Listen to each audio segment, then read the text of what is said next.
Zionism, in a simple definition, is the expression of the Jewish people of its right to self-determination. On the waves of the 19th century movements of nationalism, brought life to Zionism too. The Balfour Declaration, as we all know, speaks about Jewish homeland. The Declaration of Independence of the State of Israel speaks of a Jewish state. The next session will try and take a look at what became of Jewish self-determination after 100 years, and what are the challenges facing the nation state in general, not just in Israel. We have put together a somewhat eclectic panel, which I'm very proud of four people who are as brilliant as they are diverse, and I will have the pleasure now to invite them to join me here on stage.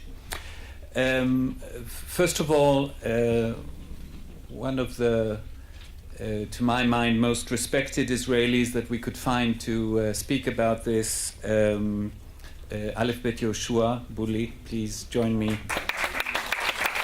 Outstanding figure of Israel's literature, but also an outspoken and vocal citizen.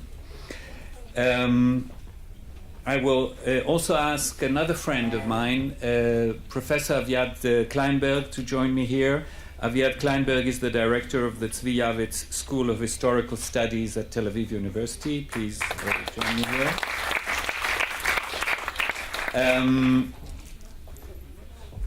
From London, I would like to invite Jonathan Freedland of The Guardian, and presenter of a BBC radio show of history called The Long View. And finally, our very, very honored guest for these 2 days, the Earl of Balfour himself, who has honored us with his presence, with Lady Balfour. Please, Lord Balfour, join us. And to lead this discussion, I will ask Dr. Liad Mudrik to come and take the reins of this session. Thank you.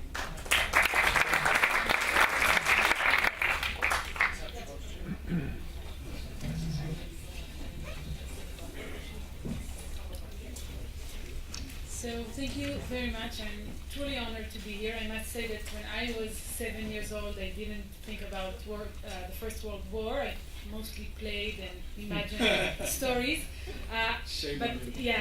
But in my wildest dreams and the most crazy or the craziest stories I made up, I never thought that I would be sitting next to Lord Balfour. So thank you for the opportunity to do so. And I would like to start with you. First of all, just following the talk now, did you hear something that you did not know? Did that story run in your family too, or? Yes. Good afternoon, everybody, and it's a great honour to be here.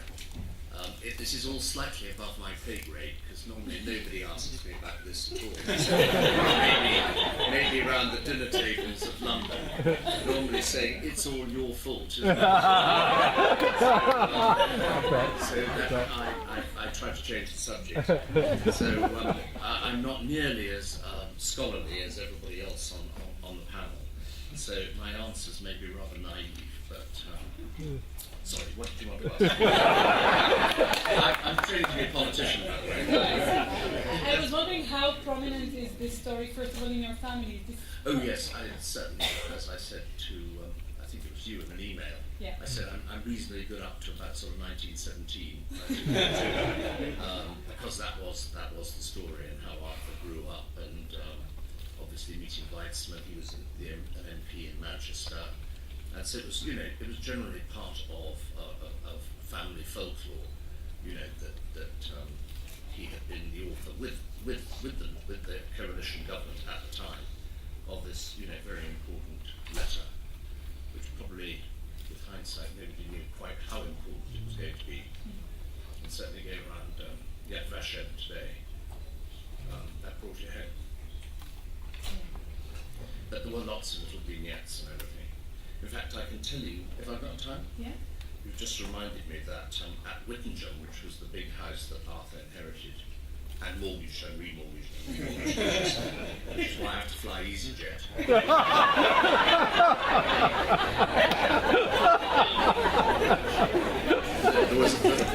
There was a wonderful meeting, I think, to do with Weizmann, Churchill. You see, in those days, politicians mixed up with each other during weekends, and they discussed all these matters, even though they were in different parties, which I don't think happens too much now, does it? Certainly not in, and I'm not sure too much here either. And there was my young cousin, who was very young at the time, was up on the nursery floor, and down below, he was told to stay in the nursery because there were very important people coming in below him. He understood where the Archbishop of Canterbury, Winston Churchill, and Weizmann, and Peter, who was on the top floor, sadly dead now, Nanny had washed the hairbrushes and put them to dry on the top of the balcony. And Peter, strangely leaned over, nudged the hairbrush, which went straight down and luckily landed on the table. But he thought if it had hit any one of them, it could have changed the course of it. I think you've had enough from me for a bit. I let you rest, but in the meantime, so we heard also about the ambiguity of the terms used in the declaration, and today, although things are much more structured and we have the terms that define Jewish state, do you think that things are clear now? Aviad, I'll start with you. Do you think that it's easier to understand what it means to have a national home for the Jewish people? Well, I think that the term national home was deliberately vague. It wasn't quite a state. It wasn't quite clear what it is. I think it was deliberately vague, as I said, because the British did not want to commit themselves to anything more than this promise.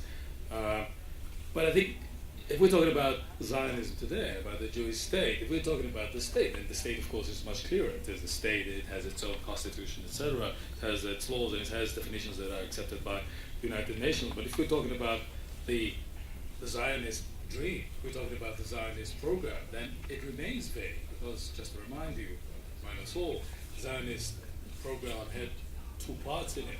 One was creating a state, Jewish state, or whatever that means, like every other state, like, as they said, like whatever the other nations have. But the other thing was a cultural and, if you want, even an ethical project.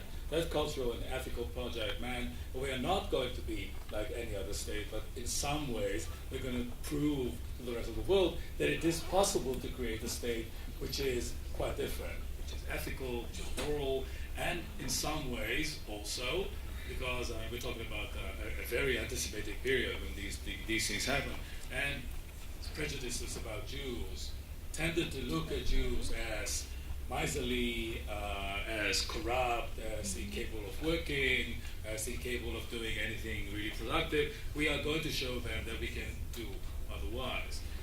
I think we're still struggling with these things. I think in some ways we have proved that we can be very different from the image of the Jew in anti-Semitic, pre-modern and early modern Europe. But have we created the type of ethical state that we wanted to create? Obviously, I don't think so. At least we're still working on it. It's work in progress. There's still a lot to be done. And when you bully, can I call you bully? Yes, you can call me bully, but you want to ask me questions that I want to give. I know. So I want to ask you, if you now look at this declaration 100 years later, how do you see it? The declaration is very problematic. It was problematic from the beginning. And you see the situation today, it is still problematic. And the problem was, first of all, that Great Britain gave a declaration, I don't know with which authority. Palestine was not belonging to Britain, the Great Britain. They conquered it when they conquered it, there were 550,000 Palestinians and 50,000 Jews. And then they say it is a home for the Jewish people. First of all, on the moral basis, they did not have any moral certificate to give such a declaration. And afterwards, when they have done it, they did not know how to deal with. And they have done a lot of mistakes because the declaration itself, till now, 100 years, we are struggling with the Palestinian. And perhaps we are going to an apartheid state. Perhaps we are little by little moving towards an apartheid state. And the Palestinian problem has been aggravated. And the Jews, I will not say, the state of Israel is still threatened as a total destruction by some of the Arab states, like Iran. So, and this conflict was invested enormously by the world. How many conferences were? How many foreign ministers were coming? Tony Blair, that will come tomorrow, was nominated as special envoy, and there were others. And President Clinton was sitting 2 weeks with Arafat and Barak to deal with the Met. And nothing was coming from the problem that was started 100 years ago. This we have to look clearly and see what is happening. And first of all, my opinion is that Great Britain did not know what they are doing in a certain way. Meaning, 1917, Britain is in the war in Europe, a terrible war on the trenches in Verdun, without any victory. The First World War was not won by the Allies, but just it was done by points. You didn't give knockout to the Germans, and this was the reason for the Second World War. And you came here, the Turkish Empire was collapsing little by little. Syria, whatever was happening there in the arrangement of Sykes-Picot arrangement, I don't want to enter. But here in Palestine, Great Britain did not know who are the Jews, and they didn't know who are the Palestinians. The Jews did not want a state. First of all, you had to know it. If there was a general election in the Jewish people in the beginning of the 20th century, the Zionists would get 8% of the votes. The majority of the Jewish people, first of all, of course, the religious sections, it was enormous, and then the Reform Jews, and then the Bundist Jews, the Socialist Jews. Section after section were opposing Zionism bluntly. And the fact that Zionism had succeeded is because this revolution was done outside the Jewish people. The Zionists that came here in the beginning of the 20th century did not ask permission from the Jewish people to come here. They came without permission, because if they would ask permission, they will not get. And now, this was a moment of grace of Britain to give, I don't know, Weizmann and Balfour, whatever they've done it, from far away. They said, national home for the Jews. It was, can you say, a tricky word, instead to hide the question of state, because if there will be a state, the Arabs would ask immediately a state. Okay, so vote.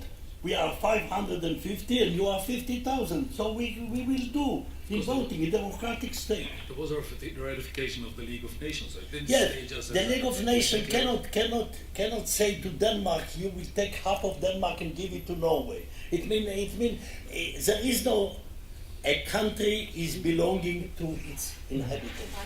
This is a moral rule for all. You cannot give one country, give another country to another people. People is belonging, the land is belonging to its inhabitants. This is the rule, this is the moral rule. So what would you have envisioned? What should have happened differently? Differently, the Jews did not come. The Jews did not come after the Balfour Declaration. Weizmann was crying, where is your Jewish people? Lord Samuel, who was the High Commissioner here, he was a Jewish. And he said to Weizmann, where is the Jewish people? The Jewish people in those time was about 40 million. And they were thinking, okay, this will come 1 million, 2 million. This was a time of grace. And the majority of the Jews were in immigration from east to west. And after the Balfour Declaration, 40,000 Jews had arrived here. That's all. 40,000. The Arabs had started to cry. And the British were saying, where is the Jewish people? We gave them a country. We have to hold the Arabs tight in order that they will not protest, and the Jews are not coming. And this is the great failure of the Jewish people, because we could create a state before the Holocaust. We could create a state before the Holocaust. If there was only 5%, or I would say 10% of the Jewish people coming here on the 20s, we could create a state here. And if there was a state, we could already absorb. I don't know, I don't speak about finishing with the Holocaust, but at least the Jews in East Europe could be saved by these states that could give them passport. But we failed, not Zionism failed. And the British, of course, were here, stuck with the Arabs that were starting to protest. And Britain was preparing for the Second World War, and of course the Arabs and all the Arab countries were saying, we don't want the Jews here, and the Palestinians said, we don't want the Jews here. And of course they say, the Jews are not coming, we have to change our policy, and this is what they have done.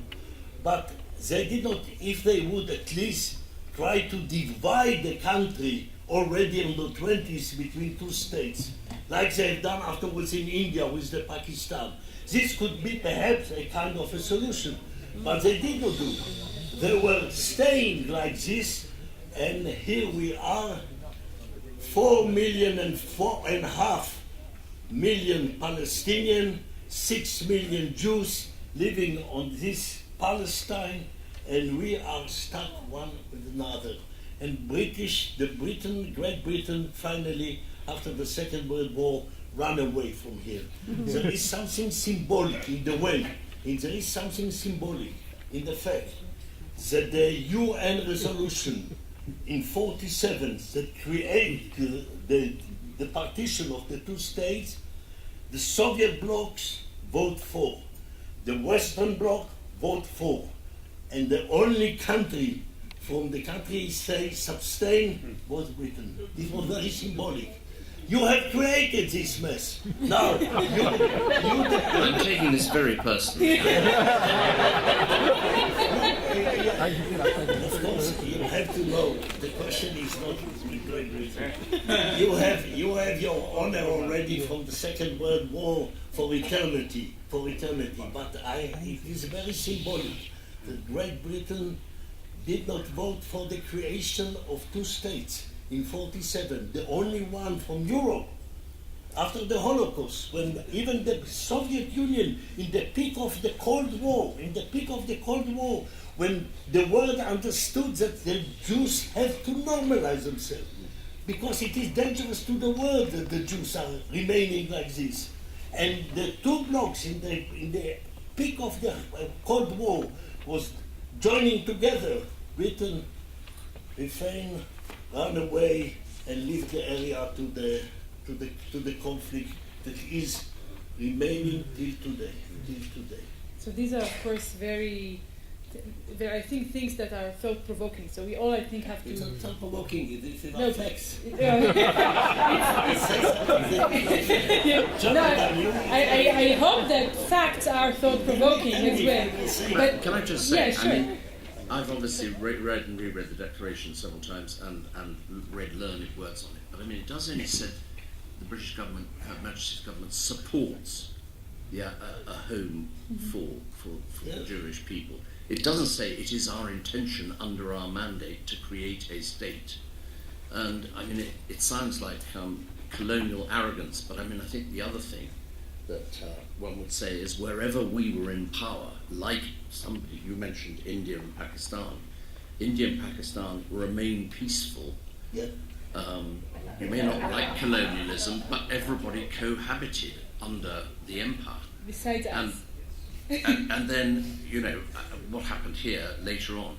But, I would just say in, my studies of this thing over the years, I was very struck by the fact that one of my neighbours' father was the superintendent of the railways under the Mandate.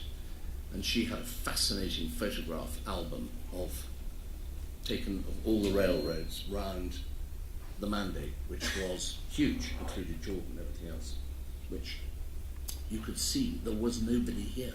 There were several encampments. I think in the 1922 census, this is Wikipedia, not me, the 1922 census was 722,000 people in the whole of the mandated territories.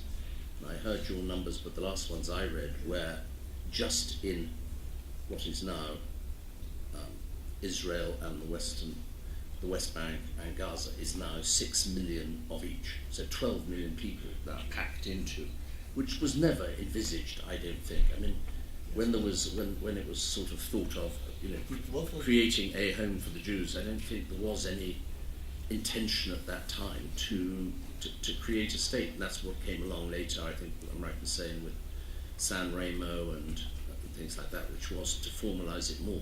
And it did have huge support. I mean, I was reading a report on Lord Turnberg's speech in the House of Lords the other day. I had not realized till then how many people from the Saudis, the Pope, all sorts of others actually, welcomed this idea of somewhere being a natural home for the Jews. The Saudi?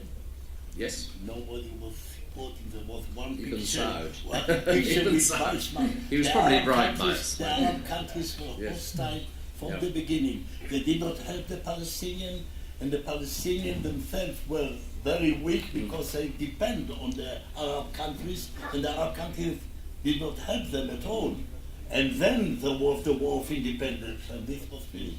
But I Well, I think just if want I to can finish. just say I think there was support for it until the Sykes-Picot line came along, when who was the Arab leader, the Mufti, who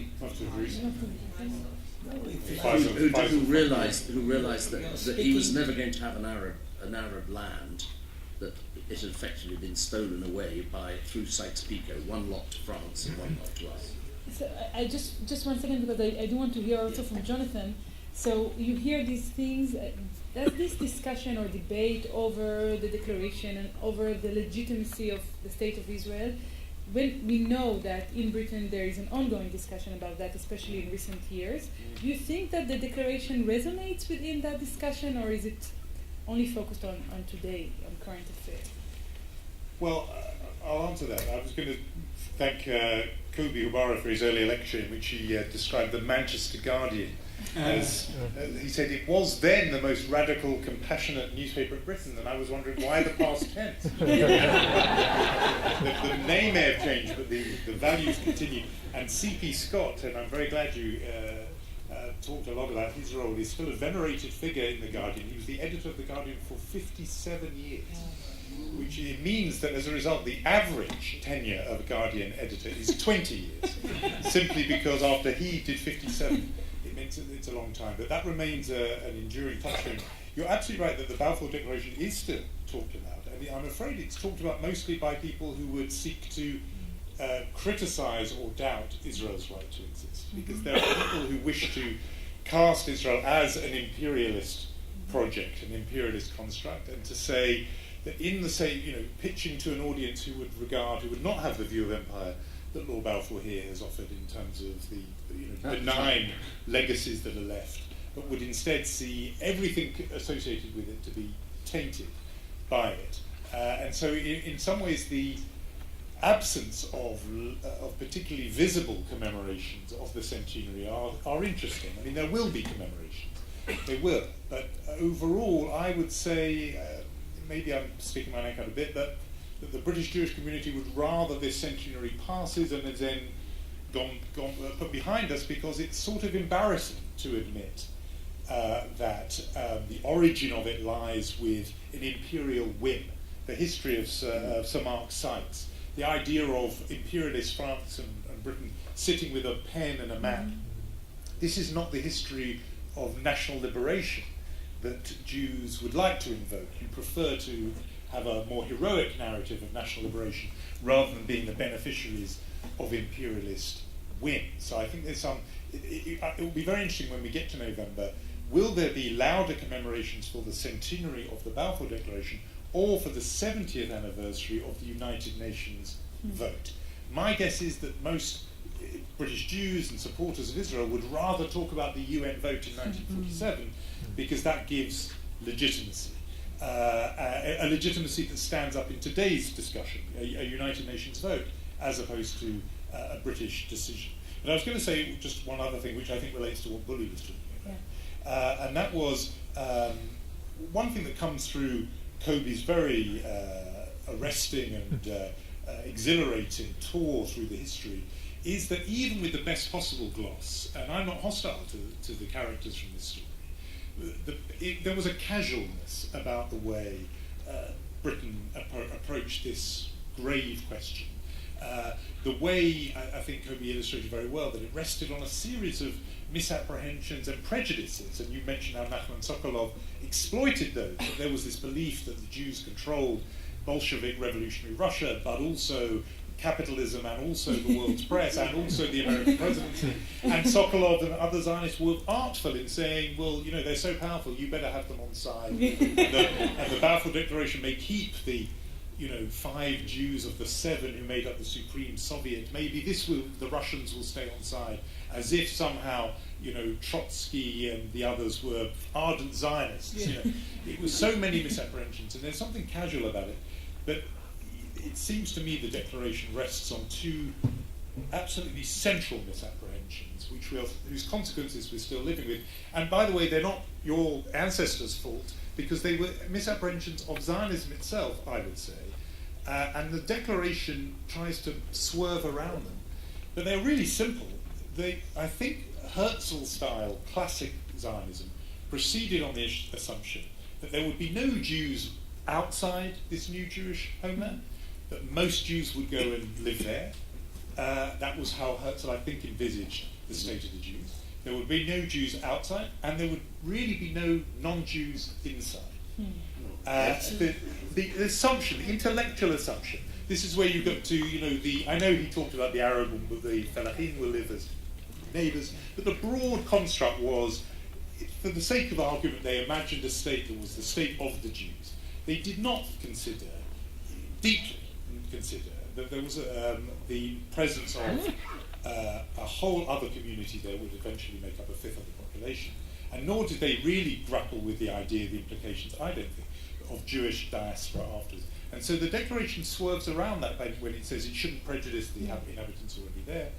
But Zionism did, I think, proceed as if, I'm not saying they explicitly said this, but as if this was a land without a people for a people without a land. It worked on that assumption, and we are living with the consequences because neither of those things were true. There would be a whole Jewish community outside who didn't come, and there would be a whole non-Jewish community inside who would have to have rights. And everything Bully says is right. The reason why the occupation, which incidentally is as old as I am, so now you know how old I am, it poses such an existential challenge for Zionism, is because it changes the numbers from being a small minority, which every country in the world has, to being more like, as Bully was saying, closer to parity. And you have a state, however it was conceived, to be a homeland for one people, and yet it is actually in effect the home for 2. And I think the declaration, tried to sort of bypass those difficulties, but they're there. Aviad, you wanted to? Well, just to talk as an historian for a minute, I hope to avoid that. But I think we have this tendency of sort of looking back at historical events and assuming that they were extremely important. But I think at the time, the Balfour Declaration was not that important. It had become important because of the way Zionism moved on. And in fact, I think in some ways Bully is right. It is not as if the British Empire took millions of Jews and brought them to the State of Israel. In fact, the State of Israel was not created either by Herzl. There is very little Herzlian in the State of Israel and the Zionist movement. There's almost nothing. It was not created by the Balfour Declaration, and it was not created by people like Weizmann. It was created by East European tough guys like Ben Gurion, like various fighters around him, like Tabeki, people who are not that important. Like Tabenki, like Golom, people who are doing sort of changing with the way that that the state in fact creates itself.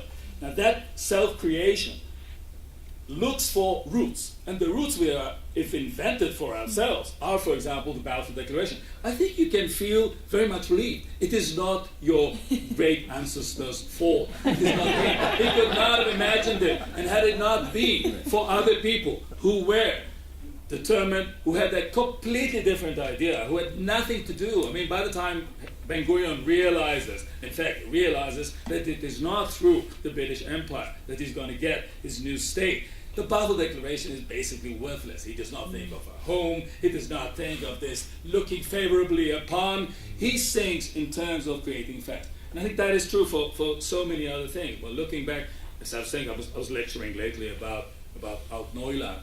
I mean, if Herzl arrived in the State of Israel today, he would have been completely ridiculous. There was absolutely nothing in what he wrote that was relevant for our lives. Everything is different. So I think by going back, in some ways, I mean, it's a good thing to commemorate that great event, because in some ways, as I said, I'm pretty sure that Lord Balfour had no idea that this is what's going to happen. But we have to remember that at some point, exactly the kind of thing that you're talking about, Bully, at some point, Jews started coming, and more than just coming, Jews starting forming their own polity, forming without asking British. I mean, sometimes the British helped them, sometimes the British were against them, creating fact. Now that in some ways brings me to a question or a query. I was wondering, I was listening to you, and you were saying in some way, you were speaking in terms of the old, Wilsonian notion of self-determination of the people on the ground. Now, that in fact, Bully, goes against the whole idea of Zionism, because we were not on the ground. We were never on the ground. Even if we came through immigration, we would have come to a place where we were not. I mean, if we had to self-determination in your terms, we should have had a Jewish state in Poland, because most Jews lived the in Polish will give you the land, the Polish. What do you want from the Polish? Bully, I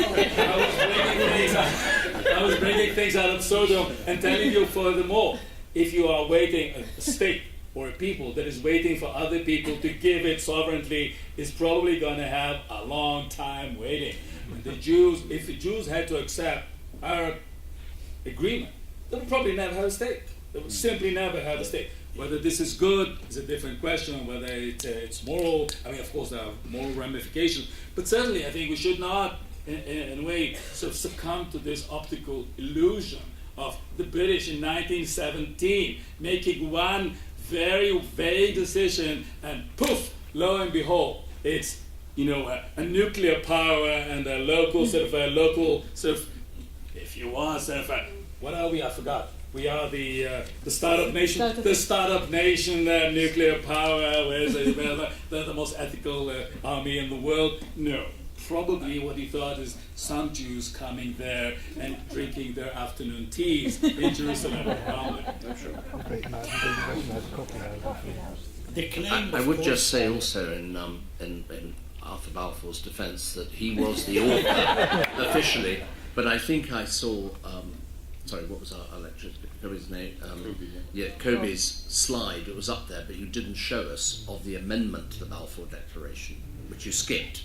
And there were many iterations, and many of them were written by Lord Milner. And Lord Milner was going to deliver the letter.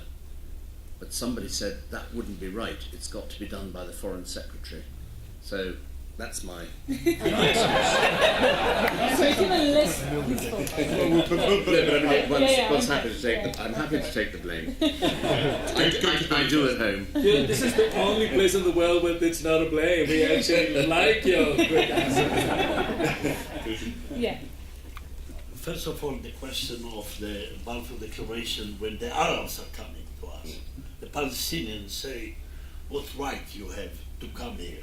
And I cannot say to the Balfour Declaration, because Of course. Balfour Declaration can give our land to them. It's not important the question of how many people there are. In the desert of Israel, there is 30,000 Jews now living. Do you want to give it to somebody else? No. So the question is not the numbers. Anyhow, the numbers had increased in the modern world. So don't minimize the 550,000 Palestinians that were here. But if they ask me what is the justification, I said there was no justification to come here, and of course Great Britain cannot give this justification. But we saved from the Holocaust 250,000 Jews that came here when the gates of America were closed, when the gates of Soviet Union were closed, and when in Western Europe they did not receive any more Jews. So the 250 Jews that had entered Palestine or Eretz Israel after the Balfour Declaration with the help of the British, this by itself for me is justification. We saved them from death. Of course, people can say that you lost 6 million, you could lose 6 million and a quarter. But no, this is for me the justification to enter here. We had the right of self-determination with Britain or without Britain. We had the right to normalize ourselves and to have a state of our own. The question is what Britain could do after the partition. When you run away from the partition by sustaining in the very important, and you are right that the most important legitimacy was given by the UN decision in 47. What was your responsibility? And this is also your responsibility now. First of all, after the 6-day war, you could say, we know that in this country there are two people. Stop the settlement. Stop the settlement, because otherwise never you could give the Palestinians the right of independence. The British should have said that? What? The British should have said that? The British was part of the European. I didn't say you had your influence. You had Europe, the European, but you are perhaps the most responsible to the fact of the creation of the State of Israel by the Balfour Declaration. So morally, you could be one of the leaders to say to Israel, defend yourself. You have the full right to keep the army until the Arabs will want to make peace with you, but don't put settlement. And now, if we will not be able to pull out 500,000 of settlers that are in the country, your moral duty as British. Now return home. You have some moral duty. Isn't our envoy to the Middle East coming here tomorrow? Time than me. Moral duty, yes. You cannot escape from your moral duty. Just celebration. I think when Bully's using the word "you," he doesn't mean the Balfour family. Also I think he means Britain and Europe. His eyes are drilling. Can I say something about the to avoid going slowly to apartheid. At least one state, But let's be respectful. one state, citizenship to everyone. Democratic. The democratic aspect of Israel, this has to be also, and now of course it is our duty, but as a part of the world, this is your duty now as a Balfour family and not the Balfour family, all of you. Jonathan, you wanted to. Well, I was just going to say something about, in defence of the importance, not the kind of morality, but of just the importance and salience of the Balfour Declaration, because Aviad was suggesting actually, it wasn't at the time seen as being so important. I think the reason why people will keep going back to it, for one, was the reason I said before, which is people who want to cast Israel as some imperialist construct will keep going back to it and talking about it. But the second thing is this phrase, national home, because it is such an interesting phrase. Much more interesting, actually, than if it had said as state. I mean, it would have been politically a whole set of different things, but as a phrase, there's a lot tied up there. And I think I just want to say a couple of things about it, because I think in the end it could go. It's a phrase that could have another life again, that we might find ourselves going back to, in a way, the text of the Balfour Declaration. The first thing about it is, because it isn't just a state, national home would have had that meaning, and has come to mean, I think, because you asked me before our session to think a little bit about how the phrase has changed over time. There was a period where national home would have been understood very simply as refuge and safe haven.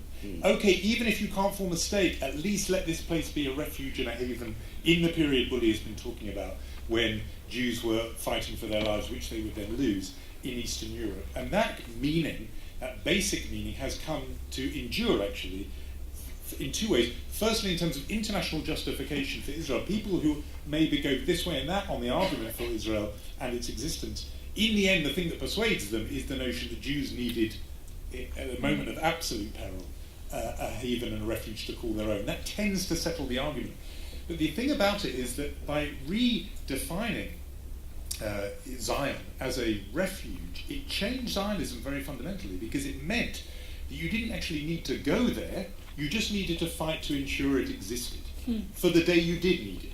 And therefore there was a shift in the Jewish world, I think, from Zionism as understood in the classical sense, meaning you up and go, this is something you've always written about, that's the pure meaning, to something else which I would call pro-Israelism. And pro-Israelism means you still stay sitting in London or New York or wherever, but you fight the good fight to make sure Israel's there for a rainy day. But I think in that respect, this relates to the play you wrote. I remember the play where Ben Gurion and Jabotinsky are discussing, and they say, why they don't accept this pro-Israelism. They say, if you want us to be viable, you should come. It's not enough to stay in the diaspora. But on that, Jewish people have voted with their feet. They have not come. Yeah. I think there's something so unrealistic about this assumption that once you have whatever it is, a national home, which, by the way, I don't think was seen as a refuge. I mean, I don't think. Not then. No, it changed by the time. I'm saying by the time it changed, it became clear and obvious to those leading the Zionist movement that their national home is not enough. That you need to have a state and you need to have an army. In fact, and otherwise, what you have is what you're going to have is this Achad Ha'amyan kind of idea, which is a cultural center. It's like, I don't know, in some ways,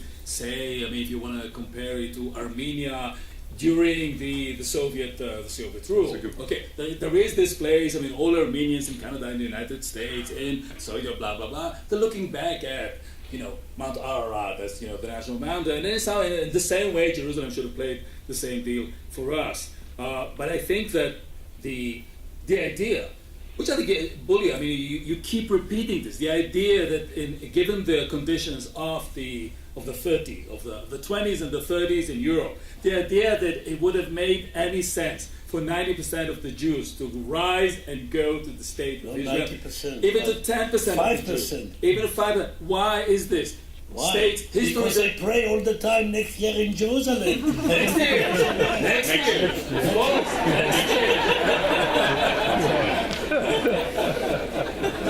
Historical process don't happen like that. It's not, You are laughing, and the price was terrible.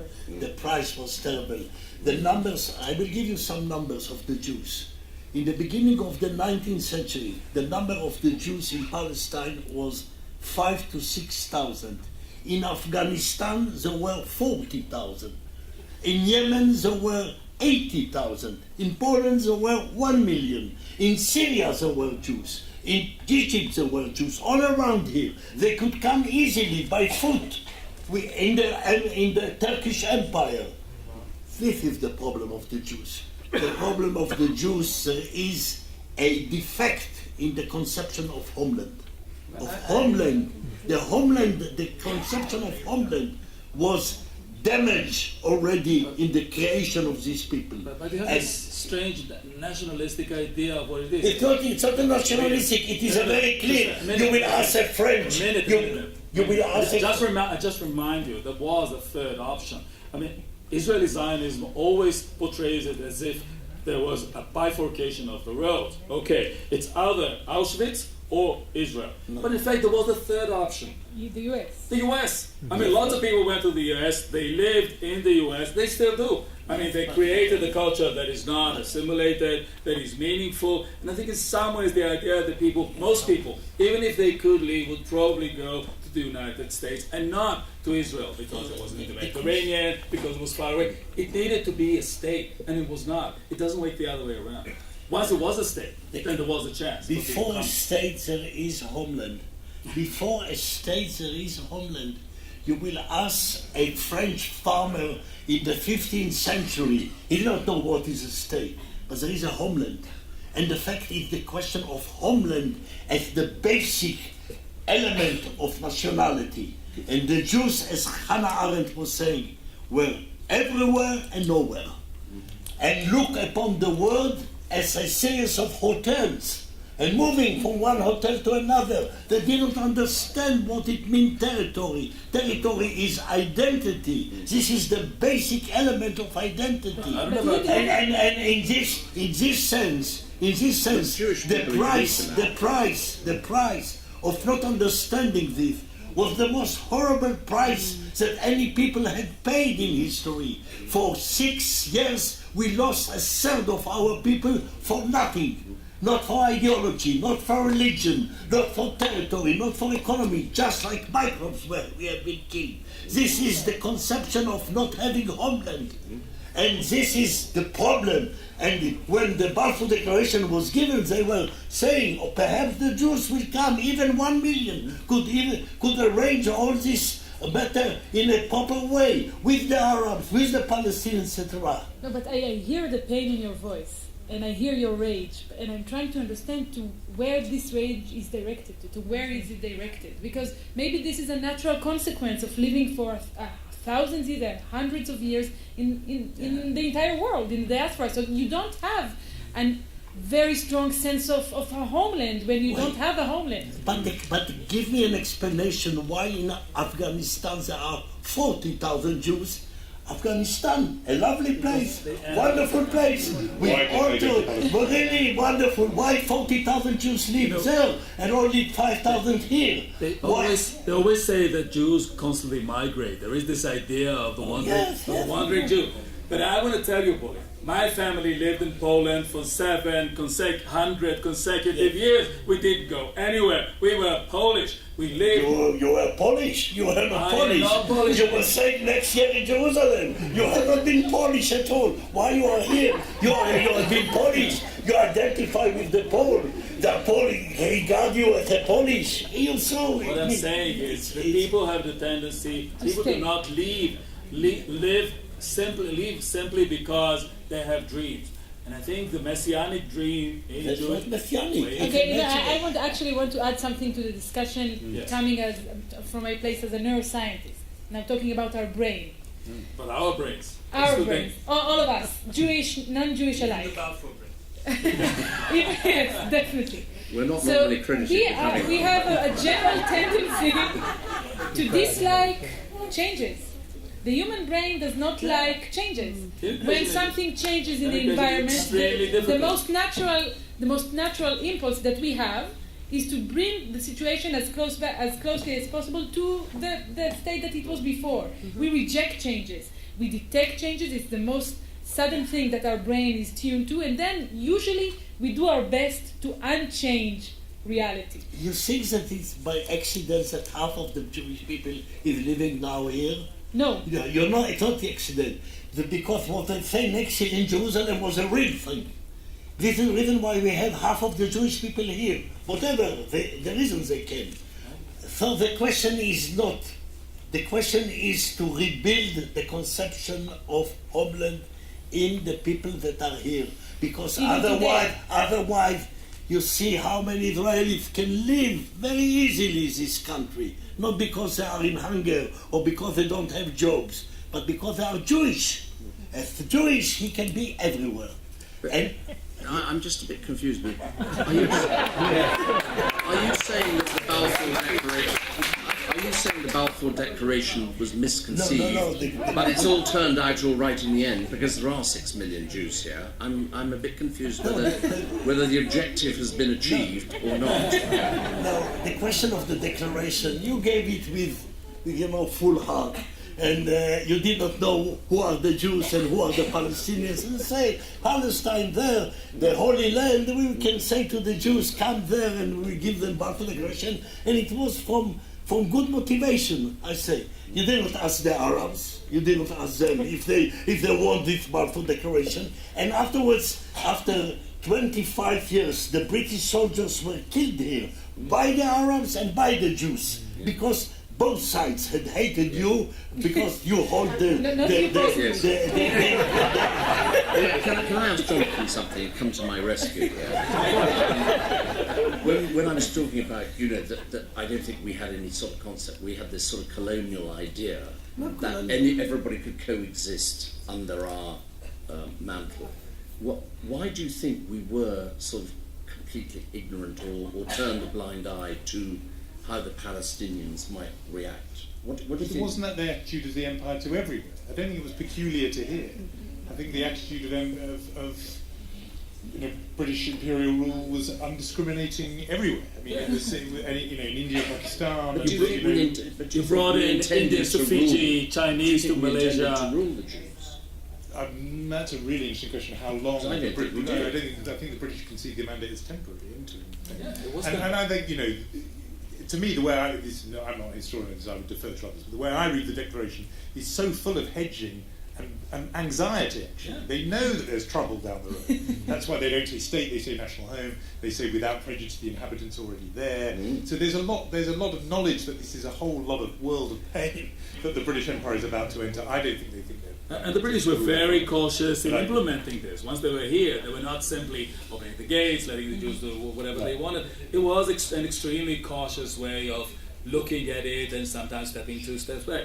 But I mean, the idea, if I may, of the British acting benevolently and seeing things here somehow getting out of sort of out of hand, I think is somewhat optimistic, because as I said, the British did have a tendency of bringing in foreign populations, and as I was saying, I was giving just a few examples. The Indians in Fiji, who some way became the majority. There are more Indians than Fijians. I mean, the Chinese in Malaysia, the inner movements in. I don't know why you think that the separation of India and Pakistan was a success. I mean, we're talking about... No, I was saying that while they were under British rule, everybody coexisted. It was once partition now. But can I go back to why I said I think national home is good? We may turn to it again, because Bully was saying, and I know people didn't like it, but the way where Israel is currently heading, with approaching parity between these two units, and the continuing settlement, etc. The upshot is, and you do hear it said overtly on the right end of the spectrum, in the national camp here, that the idea of 2 states isn't, we're not going back to it. There's a conference going on now, the National Union, so-called, saying there won't be 2 states, there's only going to be 1 state here. A slogan that used to be associated with the far left of 1 state is now the slogan of the right here, a single state.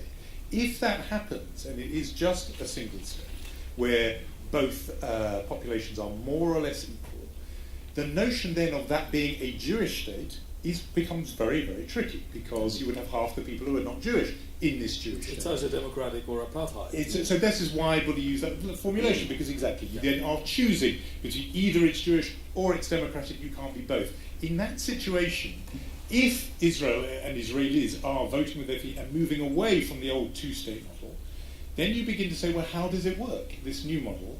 And one possibility is that under one roof, you have a national home for the Jews and a national home for the Palestinians under a single state. It's not the option I would favour. I'm still for 2 states. But I'm saying to our friends on the right, who are constantly saying 2 states is dead, we only want 1 state here, I then ask them, how does this work? Do you have Jewish, cultural and other institutions alongside Palestinian institutions? In effect, a binational state. And therefore, this phrase from 100 years ago, bequeathed to us by your ancestor, of a national home, we may find ourselves dusting that down and reaching for it once again. because actually state will be too blunt a term to describe the kind of reality that is emerging and the bully, with some dissent from the audience, is describing. So you say one state, We which is will not call Jewish, back the mandat. one state, We call but back it's still a you. national home for To finish the business. In a way, I'm asking the question. If it's only, I say to those people who are gathering, and I read about it today for this national union, who say that two states is an abomination. Yeah. If it's one state but with two peoples, how does that actually function? Some may say it will be very simple. The Jews will rule over the non-Jews, and it will be Jewish institutions and Star of David on the flag. And if you're not Jewish, you just have to bite your lip and bow your head. Others may say we are going to have instead of two geographic states, two national cultural entities under one roof. As I say, I'm not advocating this. I'm still for two states.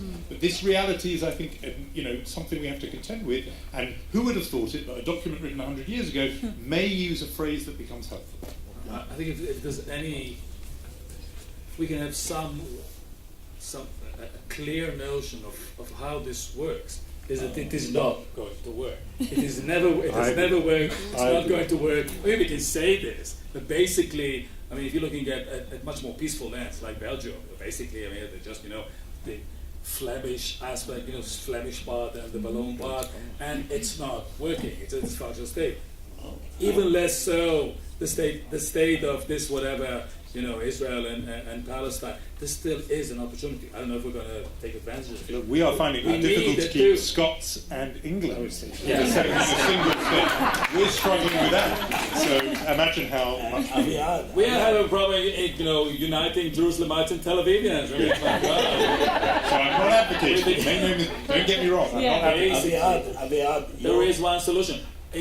I don't know how realistic it is, but the one solution, if we want to say Zionism, is the two-state solution. Yes, there is no other solution. Sure. Your idea is not a solution. Aviad, it's a mis-solution. Aviad, 50 years of my life, I was struggling for two-state solution. I know. 50 years. Come back to us, bully. No. No.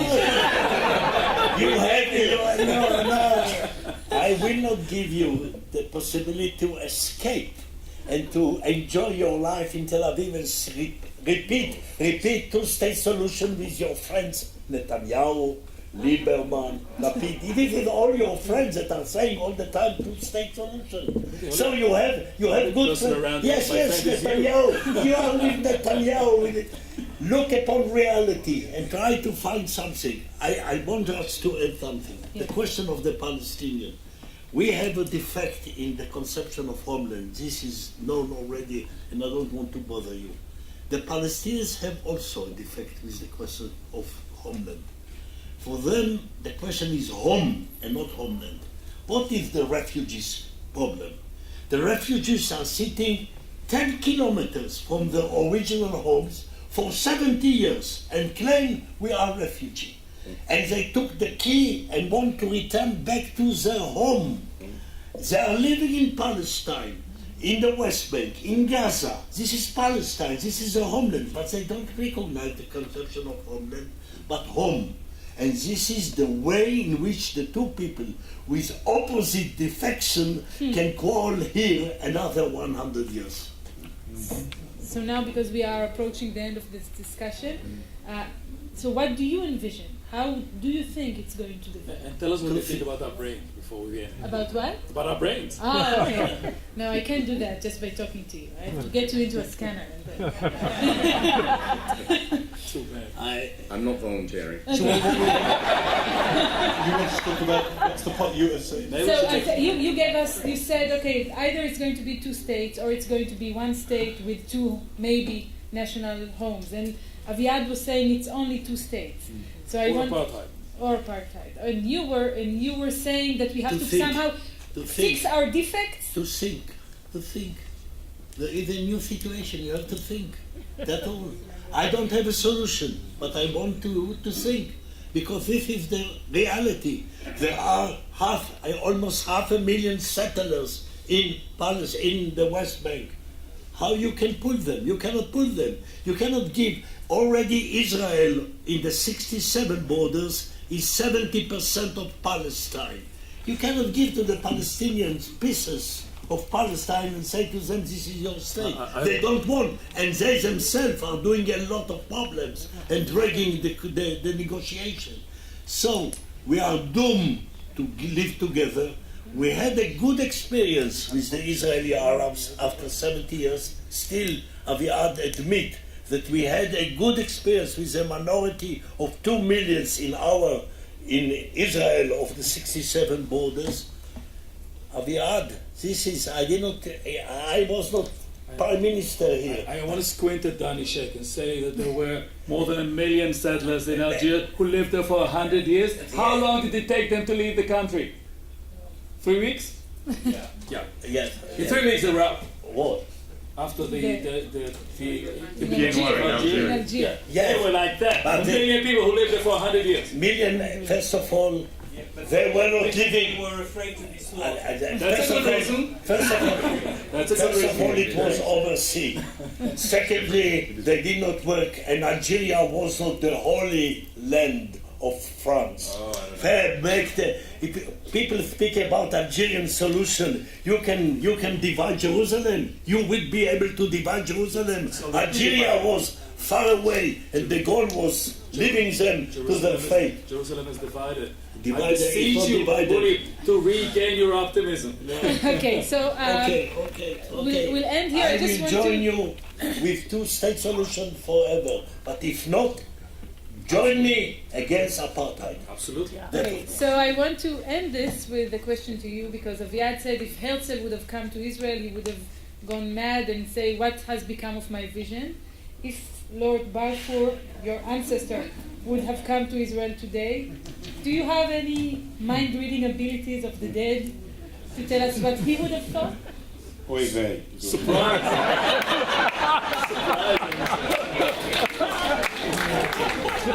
Sort of the Lion's Den. Well, I would guess that most of the members of the government of the day would say it was a very good thing that they backed the idea of a home for the Jews, because there are 6 million Jews. So we did end up with something optimistic. I want to thank all of you for an interesting and, as I say, still thought-provoking, and as you invited us to think, I think you should take it as a compliment, thought-provoking discussion. Thank you very much.